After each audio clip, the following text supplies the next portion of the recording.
Oh, yeah, Broncos country. It is time.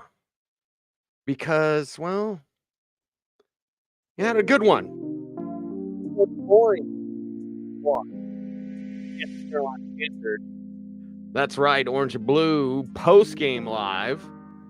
Talk about this beatdown in the Mile High City. Can they carry the momentum over to the next game, which is going to be a tough one against the Baltimore Ravens? Not really going to look ahead much,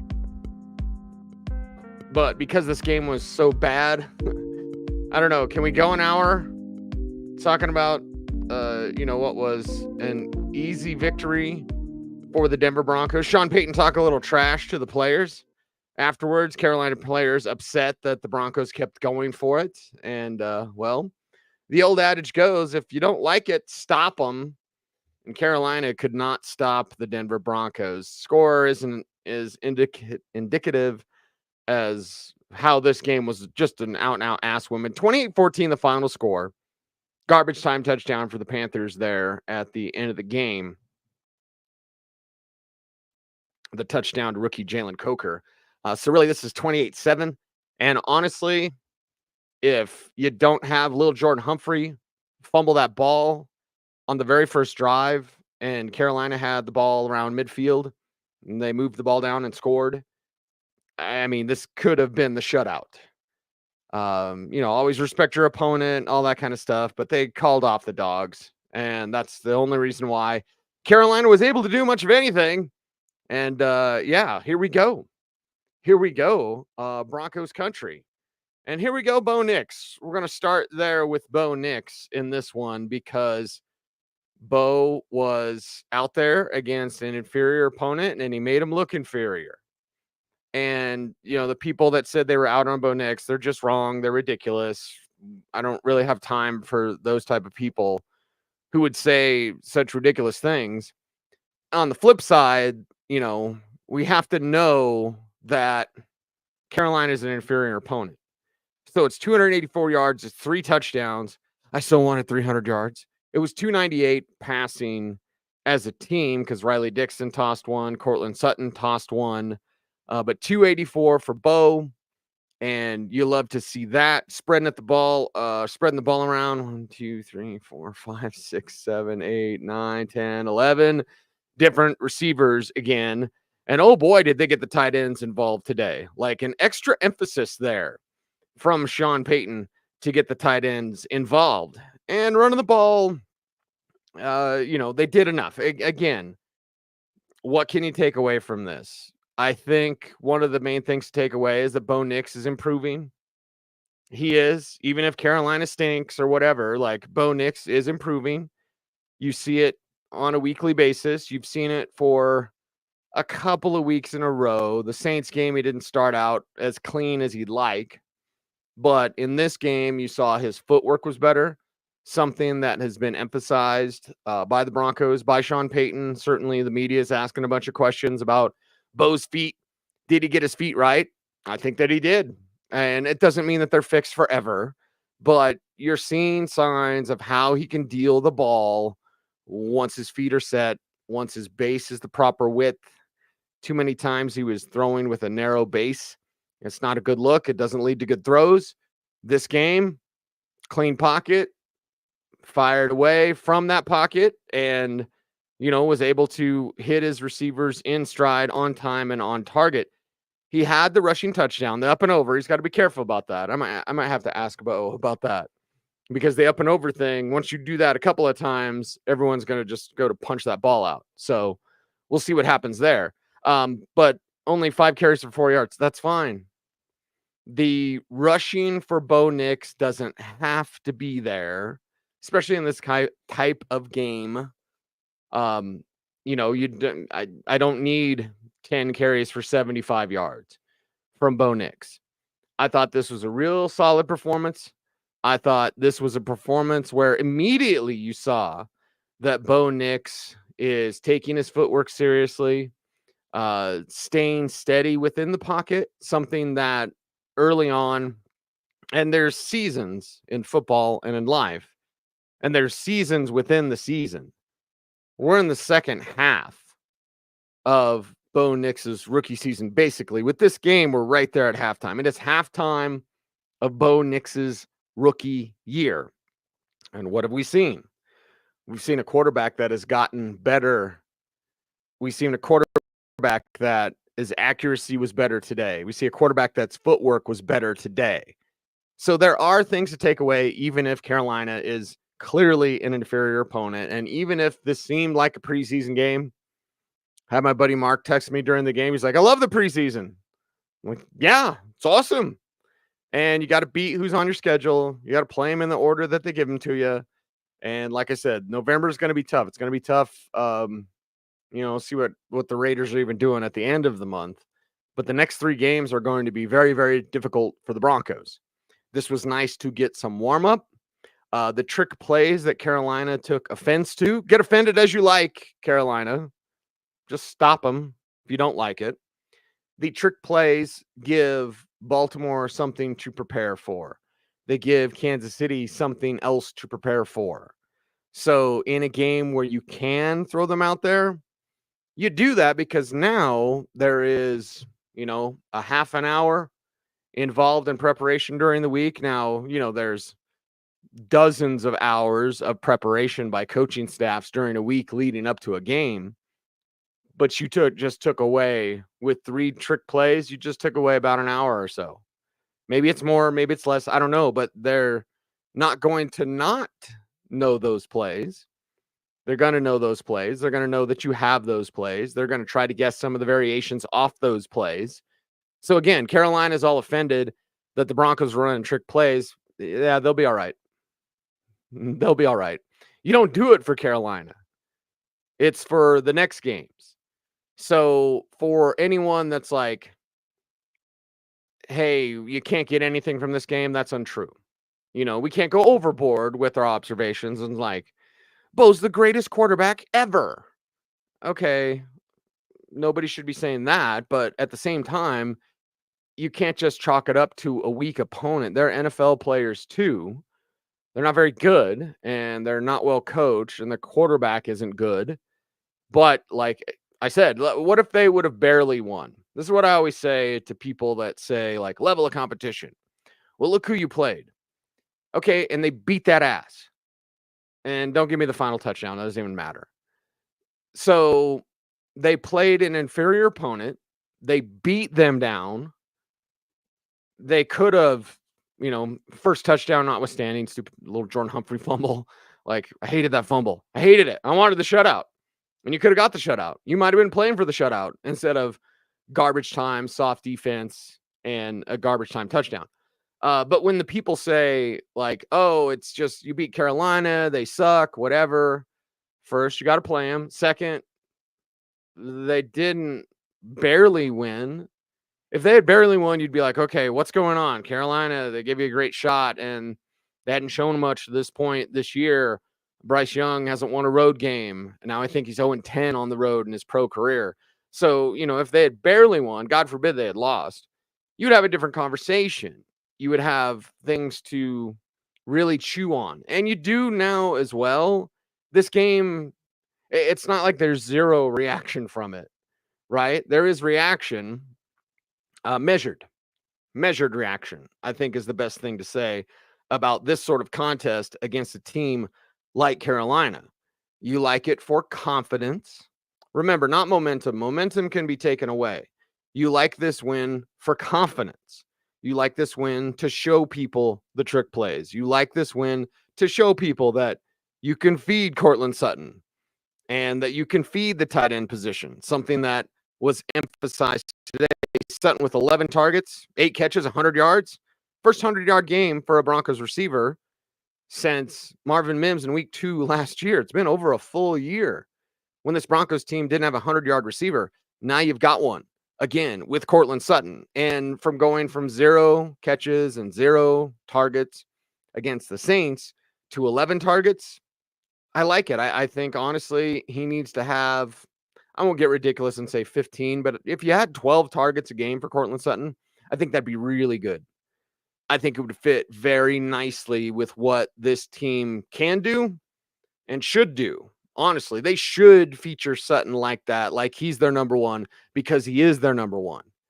And defenses, whether or not they treat him like it or not, defenses treat Courtland Sutton like a number one. So, again, a measured response, measured reaction, but we can still react and we can still enjoy this. You got 24 hours to party your ass off, right? In moderation. But you've got 24 hours to really enjoy this one, and then it's on to Baltimore, and that's going to be tough. But now you've got more confidence for Bo Nix. You've got more confidence for Jaleel McLaughlin. I'll get to him a little bit later. Javonte's not great, Bob. Wasn't great today. Lots of carries. I like that, but not much results. Audric Estime barely saw the field, which is good. I get super nervous. He did have 2 carries without fumbling, right? Was the number 2? I think it was 2. Whatever it wasn't much. Oh, 1 carry. He had 1 carry. He was on the field for maybe less than 10 snaps, but so 1 carry, and he didn't fumble. Good job. He still did dance on that carry, though. So it's like, dude, come on, you're a power back. You don't need to give the shimmy shake. Anyway, nitpicking, whatever. Enjoy this win.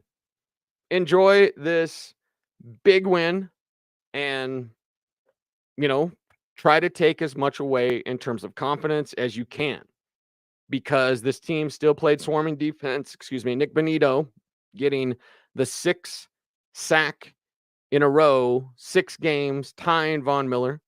That's great to see. And you saw them get after Bryce Young. That was great to see.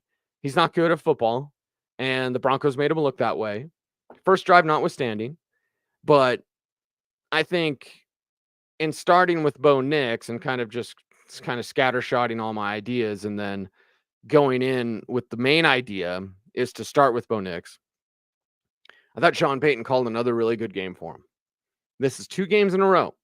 So again, we're at the halfway point. We're at the middle part of Bo Nix's rookie year. And if you want to get crunchy, you can ask yourself, when is a rookie not a rookie? He's still a rookie. You could even say that the whole entire year he'll be a rookie. But at a certain point, you've seen a lot. Not everything, but you've seen a lot. So is it week 10 when you're not really a rookie? Is it week 12? Is it week 18? Like, that's something for you to ponder. When is a rookie not a rookie? He certainly didn't look like a rookie today. And his footwork was better. His timing and rhythm was better. He didn't run that much because he doesn't need to. If he has to, that's great. It's an added skill, but it's not like you want to go into a game planning on 10 carries. So what can we take away? What can we learn? I think we learned that Sean Payton is kind of figuring out how to get Bo Nix right. I think Sean Payton is figuring out how to set up a proper game plan based on what Bo Nix does best and maybe what Bo Nix needs to work on. Again, 2 games in a row. 2 games in a row. I thought the game plans for Sean Payton were really, really good. So you want to see that continue, especially with 2 tough games coming up. So Bo Nix improving. Bo Nix growing. Bo Nix, almost had a 300-yard passing day. He had a bunch of touchdowns, including the rushing touchdown, and then 3 passing touchdowns. Nate Atkins gets 1. Jaleel McLaughlin gets 1 because, of course, he does. He always gets the pylon. And then Adam Troutman, 4 for 85 and a touch. So you had 2 receivers push for 100 yards. One got 1, Courtland Sutton. And it's not Cam Sutton. I'm sorry. I guess I'm not sorry. And I think it was Jason McCourty who kept calling Courtland Sutton Cam Sutton. I'm like, you get paid a bunch of money and it's not like he's some reserve, special teams guy or whatever. Like, it's Courtland Sutton. There is a Cam Sutton, which is great, but that's Courtland Sutton, and he had a great game. And you want to continue to build on that. Not 100 yards every week, but it's good to get him the century mark again. So Bo Nix and Sean Payton are working better together every week. Sean Payton had a really good plan for him against the Saints. Bo messed up some throws. Had a really good plan for him today against the Panthers, and Bo looked sharp for most of the entire game. And then you add on the plays that went through guys' hands. You add on the plays, to a Troy Franklin that goes through his hands. I don't think he scores there, but that's another big play. By the way, that would put Bo Nix over 300 yards because I know it was over 16 yards. It's not another score, but like that's a connect. He's 28 to 37. So what is that? 9 passes, right? 9 passes hit the ground. That's it. And no picks, sacked a couple of times. And you want that to be, worked on as best as you can, but never looking lost in this one, never looking overwhelmed in this one at all whatsoever.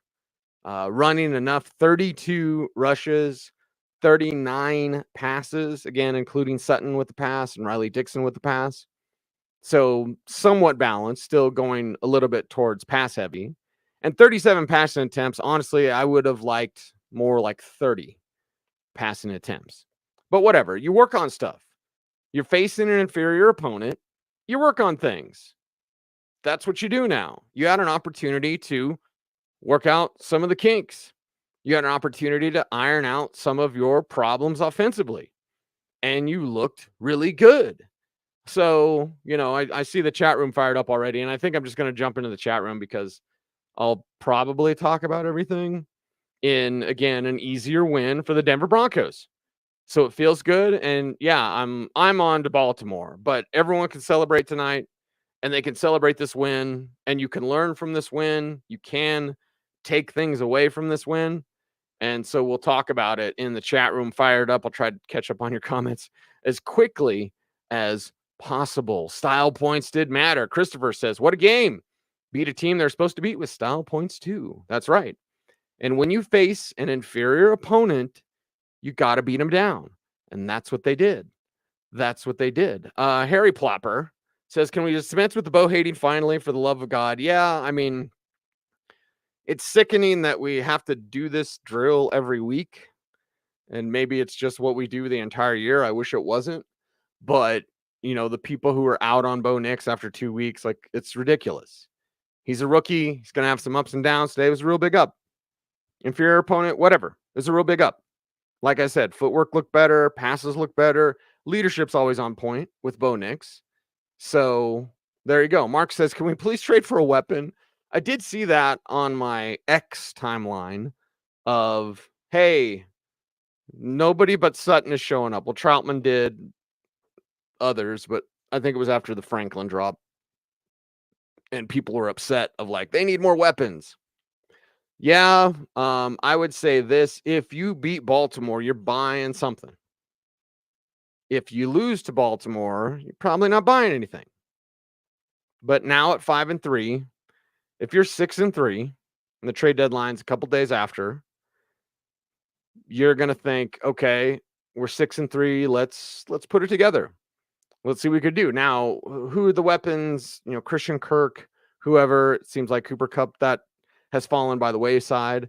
But that's what you're going to do. And I think it comes down to the Baltimore game. It comes down to what you do, with the Baltimore Ravens. Could you do it now? Could it really help you out before the Ravens game? Sure.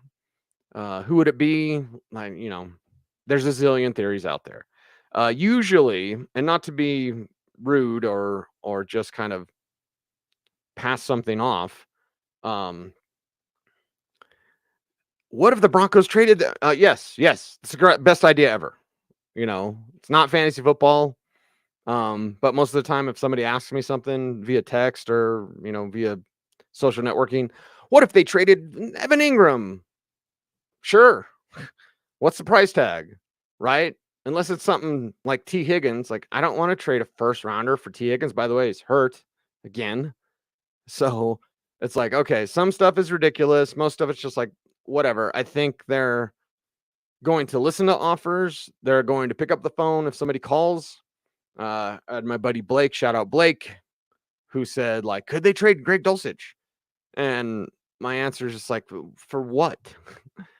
some lemons and limes. I don't know. Like, so again, I like the fantasy football side of it of like, who could they trade for? And at the end of the day, yeah, you're not giving up too much.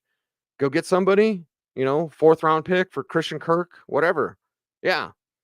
And Chris comes in. Imagine if he had talent to throw to. Yeah. And Jonathan Blah, 4th quarter, they're calling the dogs off. And then they were getting a little cutesy. Courtland Sutton giving up that fumble. That didn't help. Most wins by a rookie quarterback. That's right. Here we go. 5 wins for Bo Nix. Most by rookie quarterback in Broncos history. So congratulations, Bo. Dean says, holy moly, was that a tight end I saw out there today? Yeah. And sometime last week, I don't think it was after the game. It might have been Monday. But Sean Payton was asked about, like, what about the tight ends? He's like, that was one throw away, talking about the Kroll play. If Bo had hit Kroll, that's a 45-yard touchdown against the Saints. So he's like, he's one play away from you guys not asking me that question. I've seen the future, and it does not include any tight end questions from the media to Sean Payton, at least for this week. Mark says next 3 weeks may be rough. Yeah, but the Broncos can put up a fight, and they have confidence. They have confidence in each other. And Baltimore is beatable. As I've said on Dover and Cecil, 10 a.m. to 2 p.m. on 104.3 The Fan, the 32nd ranked pass defense is Baltimore. I'll have to look at the numbers after today. But if you talk about yards given up, the 32nd ranked pass defense is Baltimore. You can pass on him. You saw Jameis pass on him today in his great quotes. That's right. A Diggy, let's go Broncos, a Bo flex. No, I agree with you. Bo should have had 5-6 touchdowns today. Yeah. Broncos need elite number 1 receiver, probably next year's draft. I'm not going to do a mock draft in October, but if I were, I would pick the Broncos getting a receiving weapon. And then we'll see about the offensive tackle. The, kind of cloudy future of Garrett Bolles. Do they keep him around? A shorter contract, something like that. But yeah, kind of frustrating to win by 14. Garbage time, Tom. I'm not going to lose my mind when somebody has an opinion that differs from mine. I don't get triggered in that way.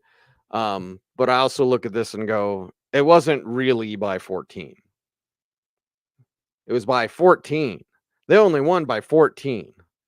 No, it wasn't, because that last touchdown was just garbage time. Had the opportunity been there for a shutout, I think the defense would have played a little bit differently and would have went for that shutout. But, they didn't do that today. Fantastic day for Bo. That's right, Sir Les J57. So there you go. You love to see it. Slow start only because the little Jordan Humphrey fumble. So, there's not much this team did in this game that's going to really draw my ire, whether it's giving up that late touchdown. The little Jordan Humphrey play is probably the one that draws my ire, because I'm like, damn it, you didn't need to do that at all. Bo was on fire, and let's Bo. And this is where I said, during the week, and I even brought it up on Orange Blue today to our dear friend Andrew Mason. I said, I don't want to Bo leave any longer. I want to know, because there's believing, which requires faith, and then there's knowing, which requires information, and it requires results. I want to know with Bo. We still can't say whatever, because we have this whole season. I wanted 12 games when we had the whole Jarrett Stidham conversation, which I'm very glad we don't have to have that conversation now. But when we had the Jarrett Stidham conversation, I said, I want 12 games at least of Bo. If he doesn't start week 1, I'm not going to lose my mind. He did start week 1. I'm greedy. I want all 17 games. And after 17 games, we still won't really know, but we'll have a really good idea of what Bo needs to work on And if he's the guy moving forward, and not just forward for next year, obviously he's the guy next year, but I'm talking about 2026 and beyond. We're going to have better clues then, because he's your guy next year, really, regardless how the rest of this season plays out. Bo Nix is your guy next year. But what about the year after that? And what about building around him? And what about Sean Payton? And what about that fit? And I thought the fit today was exceptional. And the last 2 weeks, Sean Payton has done a really good job. Now, entering the Saints game, I said that Sean Payton has failed Bo Nix more than Bo Nix has failed Sean Payton, because I didn't think Sean was putting together really good game plans for Bo. The last 2 games, he's put together 2 really good game plans for Bo. So guess what? They're learning. They're growing together. So, and it's never going to be magic right out of the box. But now that it's week 7 and then week 8, you see how the 2 are meshing. You want that to continue. And you want it to continue on the road against Baltimore. Chris, why is Little Jordan getting so much playing time? It's Sean's guy. He's Sean's guy. Some guys are just like that. Why did Troutman get those catches and not Lucas Kroll? Sean's guy. That's right. Comfortable and relaxing, says Jason from Clemson, South Carolina.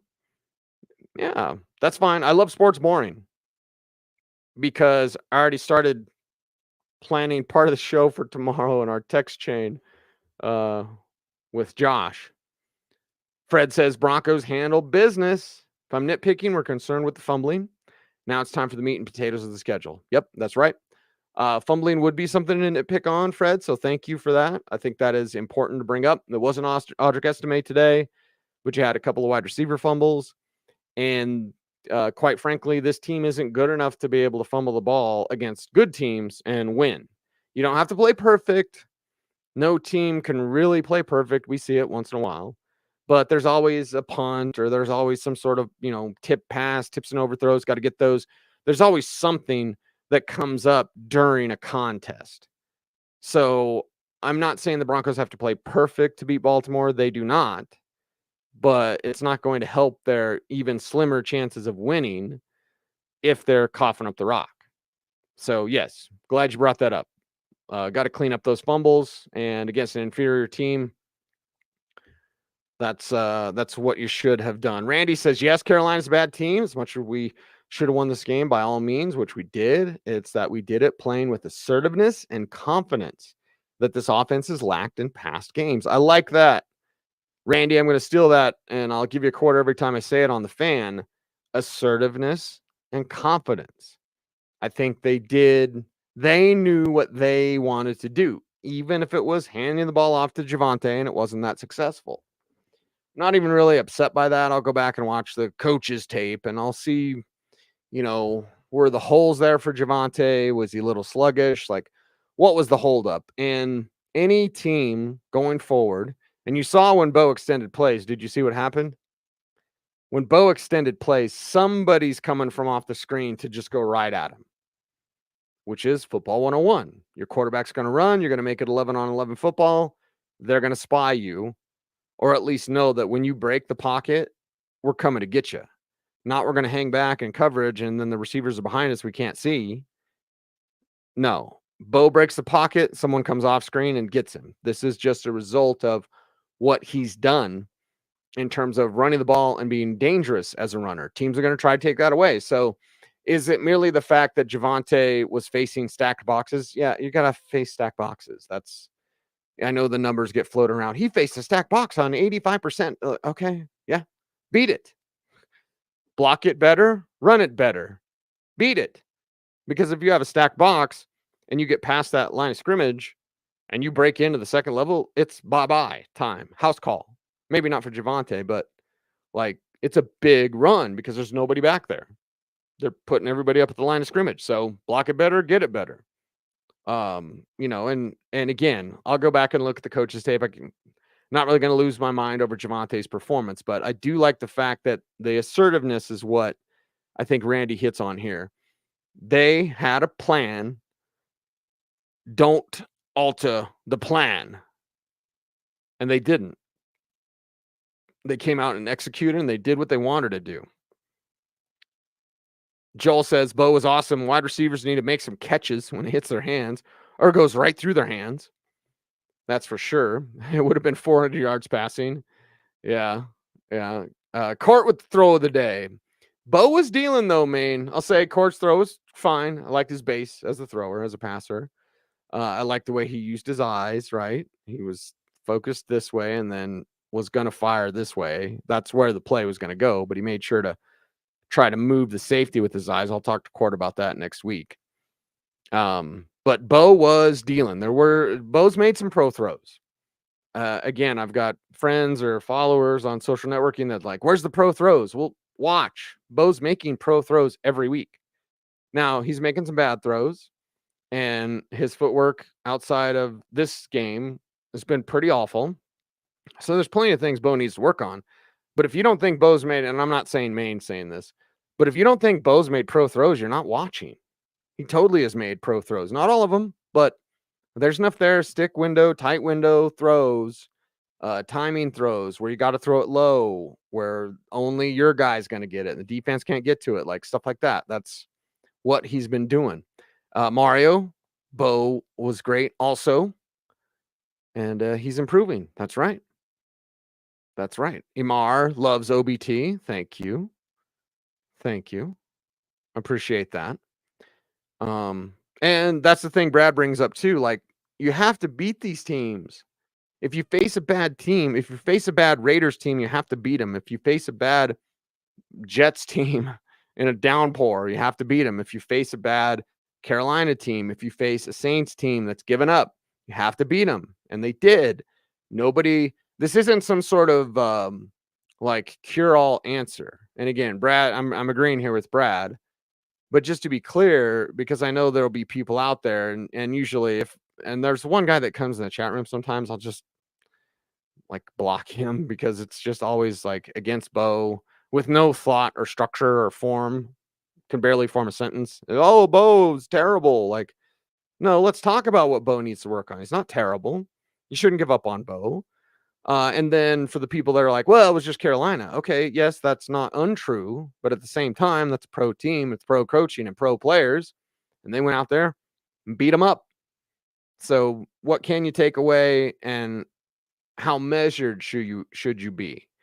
It's not as simple. I think for that crowd, and I'm just guessing, and I probably shouldn't try to get in the mind of the people that don't pay attention because it's difficult. But for those people, oh, yeah, Carolina, whatever. That's not some sort of cure-all answer. You just didn't cure everything. Oh, you're totally right. No. That's Carolina that could have beat you. And they didn't. And it wasn't close. Stuff early on was a little frustrating. Jordan says the footwork looked great. I agree. Footwork did look great. And David, can we let someone else play besides little Jordan? I mean, that's Sean's guy, right? Until Josh Reynolds comes back, which is not until the Kansas City game. And we're all thankful that Josh Reynolds was okay after getting shot at and having a bullet graze the back of his head. So we're all, super happy it wasn't an incredibly terrible story. Josh Reynolds, this gunshot wounds are not going to keep him from coming back from IR on time, which again should be the Kansas City game. Won't be available for Baltimore. I'll be available to learn English later, but he won't be available for Baltimore. But Kansas City he will, and that's when you'd see less of little Jordan Humphrey. Jason says Chicago just scored. Bo outplayed both the number 1 and number 2 picks today. That wasn't a good game.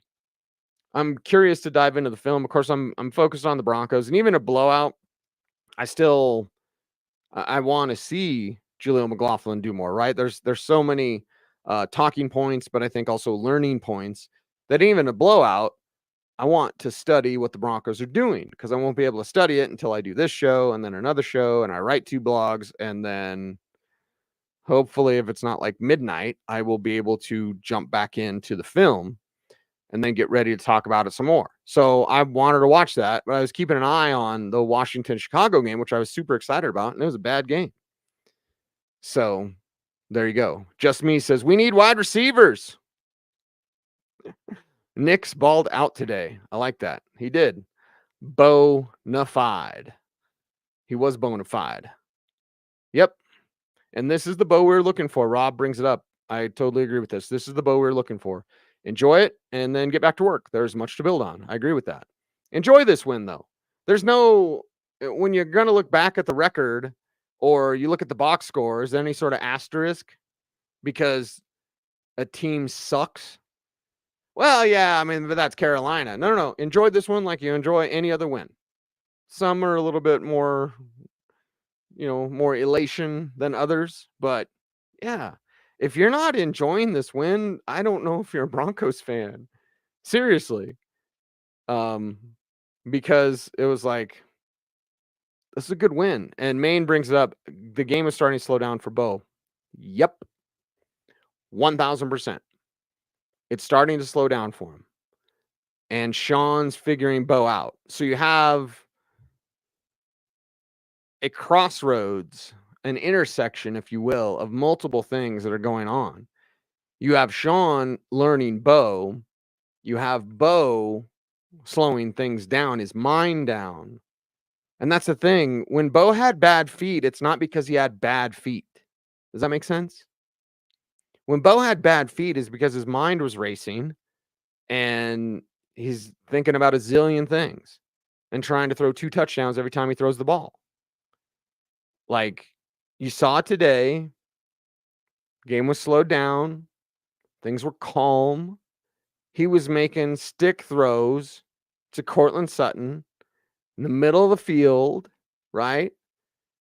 Screens, any sort of outlet pass, those are easier. Although sometimes the screen is a really tough pass to throw. But you saw the stick throws down the field from Bo to Sutton. And you love to see that. So I think his mind is calming down. And when his mind calms down, his mechanics can take over. He could just play. This was a game where Bo Nix just looked like the Oregon Bo. And as I've said on this show and on others, we have Auburn Bo. We don't have Oregon Bo. Today, it was Oregon Bo. Auburn Bo may come back. Josh and I always say struggle, improve, excel. Today was excelling. So struggle, improve, excel. These are natural things for all quarterbacks, but mainly for Bo Nix as well. You can't expect him to come in and be nails, balls to the wall, whatever, right from the get-go. He's going to struggle, improve, and excel. And there were games, Buccaneers game, he improved. Didn't really excel. This game, he excelled. So you like to see it. And there you go. Vegas Larry says the Ravens lost today. Yeah, that's going to be a talking point for the rest of the week of like, would you feel better if they just won? Because now they're at home coming off a loss. And expect a lot of King Henry. Tight end room showed up. That's right. Great tight end play on national tight end play. Just Me says that. I know they'd said that on the broadcast, and maybe it's just me being a crotchety old man. But is there really a tight end day?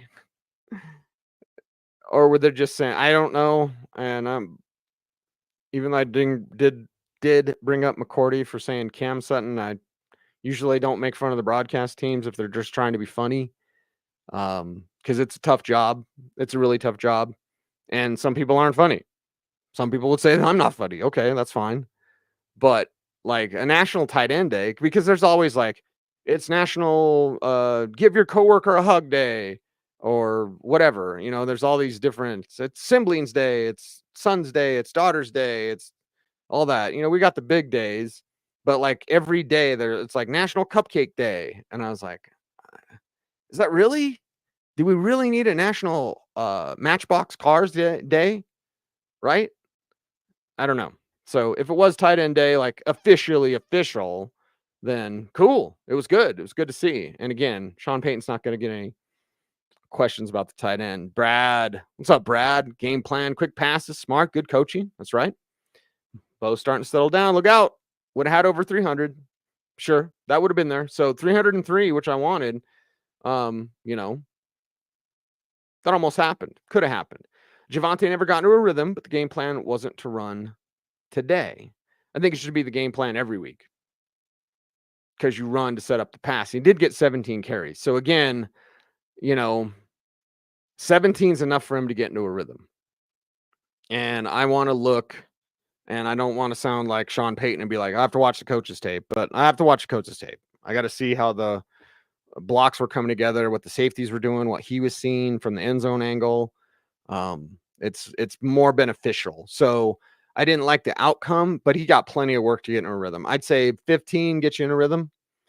10 carries, not enough. 12 carries, not enough. 15, yeah, that's enough. And then 17, and it was like 2 yards to carry again. He should have been in a rhythm, and he wasn't. So I want to see what the team was doing, what the line was doing, what he was doing, and then what you saw on the flip side from the Carolina Panthers. This game shows me Bo's learning. That's right. Jeff says supporting cast needs to be dialed in. Yep. Randy asked about the Cam Sutton. Cam Sutton's another player in the league. So it's just Jason McCourty being the problem isn't McCourty saying that. The problem is someone in the booth doesn't get in his ear and say, it's Courtland Sutton, or his partner. When he said Cam Sutton one of the last times, like Cam Sutton, I think it was on the fumble, like, oh, Cam Sutton, and then Cam Sutton. If you're his partner, you come back and say, oh, good play by Courtland Sutton, and you try to maybe emphasize it a little bit, and hopefully, I appreciate that. If I say somebody's name wrong because I'm excited and talking in a microphone, I hope that Mace or Josh says something like, oh, no, you mean this, right? Oh, yeah, that's what I meant. I didn't mean Cam Sutton. I meant Courtland Sutton. So let's give it a go, Phil. That's right. That's right. What was Mims doing on that pass just before halftime? Again, I want to see the coach's tape, but he wasn't looking for the ball. Guy wants the ball a lot. I like that about him. But if you're not going to look back for the ball, why are you asking for the ball? Phillips lives in Houston from Denver. So glad to see this offense and Bo look great. Week by week, looking better for that. And great work. Love the work you all do. Appreciate you, Phillip. We love talking about the Broncos. That's for sure. Third down conversions were key. Sean Payton talked about that in the show meeting and then after halftime in the always uncomfortable interview. Doesn't matter who's doing it because the coach wants to get to the coaching and you're like, hey, tell us about Bo Nix. Jairo Evero is still in Carolina. They showed him out there a few times. So there you go. Orange and blue. Thanks, DMC. Appreciate that. Tango says nothing after Sutton. Yeah. We'll see if that, and everyone's talking about Jaden Daniels Hail Mary. All right. Gabe says Jaleel was awesome today. Now, Jaleel, on anytime you get him towards a pylon, he's going to make that pylon. From that first angle, it looked like he was out of bounds. And then they called it a touchdown because he wasn't out of bounds and it wasn't even as close as it looked on the first original side view, right? So Jaleel's always going to get that pylon. And you love that about him. He's done it 3 times now this season where he gets it in space, he turns on the jets, and he gets to that corner. Football is a game of angles. People say it's a game of inches. That's actually incorrect. It's a game of angles. And he's faster than your angle. You can have the angle on him, and he can outrun you to the point of contact. Now, that being said, Jaleel is never going to push the pile. I did see a couple more runs, and it happens every week, so it's just who he is. And I'm not going to lose my mind because this is who he is, but this is who he is. When he's in between the tackles and you have to run through track. I think all of us, whether you played football or not, we'd all run through the tires, right? Like in your football drills, you go run through the tires and keep your feet up. And now they're just little hurdles. They're not tires anymore. But you do that because you want to run through trash. And the trash is just the leftover arms, the leg whips, the shoes, the feet, anything that may get in your path when you're running and you're trying to hold on to the ball, run to and through the hole, and you have to just keep your feet, you have to be light on your feet. The problem with Jaleel, and again, this really doesn't get fixed. It's just who he is. It's who he was last year. And it's why I stopped calling him Philip Lindsay, because Philip Lindsay could run through trash. Philip Lindsay was excellent at running through trash. Jaleel's not. When Jaleel runs between the tackles, because not everything's going to be outside and not everything's going to be in space. Sometimes you have to create your own space. That's the number one attribute as a runner. And Jaleel, when he runs through trash, it's the somebody a swipe and a little shoelace thing, or I mean, anything knocks him down. Anything. So again, that's just who he is. He can make big plays for you. Gabe, who rocks, says Jaleel was awesome. Jaleel is awesome. He's a great, great young man. Great teammate, great young man, great work ethic, all those sorts of things. I just know what he is and how you have to use him. And one of these times, if he does keep his feet, here's the frustrating thing about Jaleel, right? Jaleel McLaughlin, 8 for 47, a long of 10, 5.9 a carry. Those are all great numbers. If he does one of those carries where he keeps his feet, that's not a long carry of 10. That's an 80-yard touchdown run. And that's the frustrating thing about Jaleel. So was Jaleel awesome? Yes. But the frustrating thing with Jaleel is if he only, it's not even breaking tackles. It's just like simple stuff like somebody swiping at your feet. If he only would keep his feet better, now, not only is it he can get in space and get to the pylon in the red zone, but now Jaleel is a true home run threat because of his speed. This is where I think Blake Watson may come into play if he ever gets another opportunity, which is, who knows. But like Jaleel has field flipping ability. We just don't get to see it because anytime someone contacts him, he falls down. So I like it. I like it.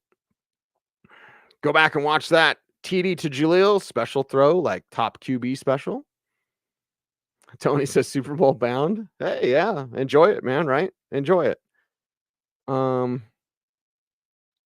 take a Ravens L if it means a dub on KC. I'll say this, Skunk Life Media, and you're a real one. So I'm not saying this just to disagree with you, but I'm saying take both. Take both. Beating Baltimore, losing Kansas City, that would sting. Losing to Baltimore will sting. Because then you know what the misinformed are going to say. You know what the Bo Nix haters are going to say. They're going to say, oh, you can't beat a good team. Oh, you can't, Bo's, he's struggling and like all that type of stuff. So I want them both. Because if you beat Baltimore, they say, okay, whatever. And then if they don't beat Kansas City, then everybody will be like, oh, you can't even beat Kansas City, who was down. So there you go. Mark from Georgia. Cecil, I was pretty close for saying what the stats were for Bo Nix. I won 303. It was close. But yes, Mark, I appreciate you. And I'm going to be wrong plenty of times. So if I'm kind of right, then yay. I appreciate the kind words because I'm emotional and opinionated. And God bless Bo Nix, right? God bless Bo Nix. That Troutman one-handed catch, I got to talk to Adam about that next week because he was a hog at Dayton. Like, I believe his final year at Dayton, and somebody can look this up if I'm mistaken. His final year at Dayton, he had 14 touchdown catches. And I know it's Dayton, and it's non-scholarship Division III, but still. And then at the Senior Bowl, Troutman looked really good then, and Sean Payton gave up a haul to draft him with the Saints, moved multiple picks to move up, I think, 100 and some spots in the draft. So that's always been there with Adam. We just don't get to see it that much. So could he be the tight end? Everyone's looking for the tight end. Is it Lucas Kroll? Is it Greg Dulcich? Like, might just be Troutman. Because Adkins can be out there and block or catch a touchdown. And then Troutman can be out there and block and catch a touchdown. And Kroll can do that a little bit as well. He's just a little young in mind. And out of position a couple of times, and Dulcich can't even get on the field. So, and then I think part of what Bo's slowing things down is like the tight ends, and utilizing the tight ends. That's something I think helps them slow down too. Real good to see the TDs in the game. That's right. You don't want a bunch of field goals. It's Carolina. Go score touchdowns. And Marco says, because Baltimore lost, they'll probably come and play hard. Yep. Brad says, I'm happy with 8 or 9 wins. I said 9 wins. People thought I was crazy. This is how bad it is. My own sister doesn't even come in and say hi to me. She's talking to Dennis and DMC. Well, I'm here too, sis. Could say hi to me. I kid. Anyway, that's my big sister. All right. Now everyone's saying hi, Carrie. Yep. Baltimore, Cleveland woke them up. Jameis woke them up. Yeah. So we'll see how they respond to that. Brad says I should let my Latino hair down. It is down. See? I have a black chair, so maybe that's why you can't see it behind me. But yeah. And as far as like act happy, like it's a sports boring game. You know what I mean? I am happy. So there you go. Maybe the Halloween party last night took a little too much out of me, but I'm happy drinking my lemon and lime water, and I'm happy with my Avs and Nuggets water bottle. Happy going to Nuggets games. Happy to work all the time. Happy to have a job. Happy to have an audience. Happy to have a microphone. So yeah, I'm happy. I'm just a little more reserved because again, it's sports boring. Yeah, they kicked the crap out of Carolina. You know, I think it's something that we all should be happy about. Maturing from Bo. That's right. So there we go. Bo is balling. I like that. I like everyone jumping in on the Bo train. There's my buddy Blake. There he is. Bo Nix, franchise quarterback. The debate is over. And that's the bottom line. He just went professional wrestler because Bronco Blake said so. That's right. 4 total touchdowns. He's our guy. LFG. Blake. Go watch Blake's videos. All up in the videos. Blake, tell everyone in the chat room where you're at. You're on Facebook, but you should be on TikTok. And Blake did a hell of a job at the Senior Bowl this last year. He's been wanting to go for a long, long time. I said, do this, do this, do this, do this. And then he like crushed it in everything he did. So I appreciate when young cats who love football, who know football like Blake, go out there and do the work. Because that's what it's about. It's not about like, I have to go to Alabama. Yeah, you have to go to Alabama. Yeah, sure. So there you go. Shout out Blake. Anyway, just looking at the chat room. About time we get the tight ends involved. That's right. And then after we get out of the money pit, due to Wilson, we can go get a wide receiver or 2. Right now, we develop and hope we hit in the draft. No way we go trade away picks. Can't go from A to Z. Yeah, your money situation will be much better next year, even though you still have another year of paying Russell Wilson to not be here. Tough sledding in November. When I did my schedule prediction with Andrew Mason, right here in this handy dandy note cards, I had him losing to Baltimore, losing to KC, and being 6-4. So after the Carolina win, I had them at 6-2. They're not 6-2. They are 5-3. So what will they be then? I also had them beating Atlanta and beating the Raiders. I had them losing to Cleveland because that defense is legit. But now we'll see with Jameis if that actually stays put. They're actually better with Jameis than they are. But you have 1, 2, 3, 4, 5 games until your bye. This stupid late bye. I can't stand the late byes. So you have 5 games. You know, if you're 3 down and 2 up, you got to win at least 3 of those next 5. So that means Cleveland, the Raiders, Atlanta. Those seem to be like the most likely that you would win out of those 5. But KC, Baltimore, they're not unbeatable. Kansas City is not unbeatable. Kansas City is not this like ultimate juggernaut, and they haven't lost. Right? but that's a team you can beat. So hopefully the Broncos do just that. I like what Ken says. Ken, shout out Ken, producer for me at smokeandguncomics.com. The wonderful, the magical bird show, the wonderful Ken Sullivan, ladies and gentlemen. Rookies need to be given the chance to grow and learn. It also depends on who is doing the teaching. Very true. And when Sean Payton's doing the teaching and Bo's doing the learning, he's super excited. He's a good student, that Bo Nix one. That's a good apple right there, that Bo Nix. I think that's an excellent point from my dude, Ken. Sorry for not answering your fantasy question, Ken. He texted me like super early this morning. I'm like, I just had a Halloween party. I've only been asleep for like 2 hours. Don't text me in the morning after a night like that. Ken didn't know. I kid. All right. T. Higgins, no, he's number 2. T. Higgins is number 2. So I don't need Alvin Harper. I don't need a Peerless Price. I don't need the number 2 receiver that's somewhere else. And I'm like, oh my God, what is he like? And he's never healthy. And he's, by the way, hurt again. So no A.T. Perry yet. Bo was looking sharp. That's right. So, and then King Rays says, I think Franklin catches that next week. Here's the problem with Troy Franklin. You never know what you're going to get. He's too inconsistent. So Troy Franklin can catch everything or nothing. And it doesn't seem like there's much in between. So either he's on the money or it's completely cold. And I don't know how you predict that other than just throwing the ball and see what happens. So maybe King Rays is right. Franklin catches that next week because next week he'll be hot. This week he was cold. I'm not sure.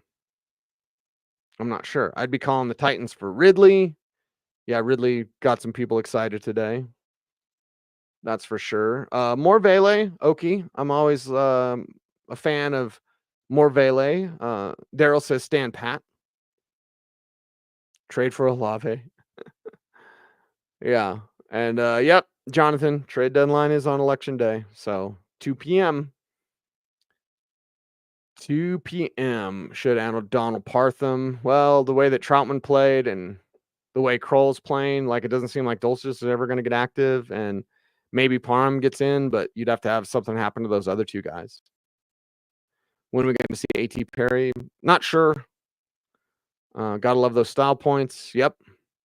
Gotta love the style points. And this is a great debate, too. I think there's a lot of fans that don't need to trade for anybody. Okay. But you need more weapons around Bo Nix because he just doesn't have enough. That's it. Does KJ Hamler...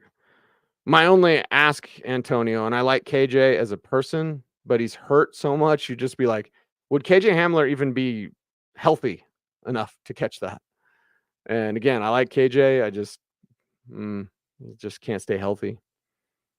Team needs to draft a wide receiver too. And when they do that, they need to hit. Because if you're taking a wide receiver in the first round next year, do you know what you're saying? You're saying we're giving up on Marvin Mims and Troy Franklin can only do so much. Franklin's never going to be a number 1. For anyone that had a fantasy of like Bo and his favorite guy from Oregon, they're going to make the beautiful music. Yeah, no, I mean, maybe, but he's only a 2, like a speed slot, or 3.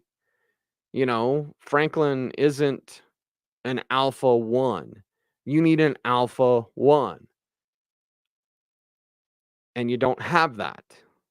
So, like, if you do draft a wide receiver, you're also at the same time saying we're giving up on Marvin Mims and his development. And you're also saying Troy Franklin is probably a 2. Don't pull in Nuggets, get skill vets around Bo. Not Russell Westbrook. Boy, that kind of looks like crap, huh? I've been at both their games. Maybe it's me. Maybe I shouldn't go get my sweet water bottle that I love so much. Like, yeah, I don't know. All right. I'm probably going to wrap this thing up. Been going for an hour here, which actually is longer than I thought I would go just based off this game. So I appreciate everyone in the chat room for jumping on in. Again, sorry for a more mellow approach. Late night, early morning, and they blew them out. So, be excited, be happy, for sure. Let your hair down. It's terrible with headphones on. You can't really do that. I'll have to do it without headphones on. There. For all the people that hate that. Be offended as you like. Anyway, all right. Bo looking like Jake the Snake. I like that. Orange or blue through and through. That's a really good saying. Do the Broncos need to go 2-1? How about 3-0? How about 3-0? But 2-1, yeah, 1-2, and then God forbid 0-3. So stay on that winning track and use the confidence that you've built. You have built confidence, so keep it up and keep going to that, for sure here. All right. There we go. Wrapping up today's show. Make sure to tune in to Orange and Blue today. Myself and Andrew Mason will be back right here on YouTube. Like, comment, share, subscribe, hit the notification bell so that you never miss a vid. And listen to Dover and Cecil, 10 a.m. to 2. Actually, just listen to the fan all day, please. Stokely and Evans with Mark Schlereth from 6 a.m. to 10. Dover and Cecil from 10 to 2. The Drive with Zach By and Philip Lindsay from 2 to 6. And then Denver Sports tonight when there's not a football game. So please listen to the fan, and we appreciate you for that. We'll have our 30-year anniversary next year. 30-year anniversary. And it's cool. It's cool. Couldn't do it without you. Anyway, I'm Cecil Lammey saying, go Broncos. Stay tuned. And would you please stay frosty,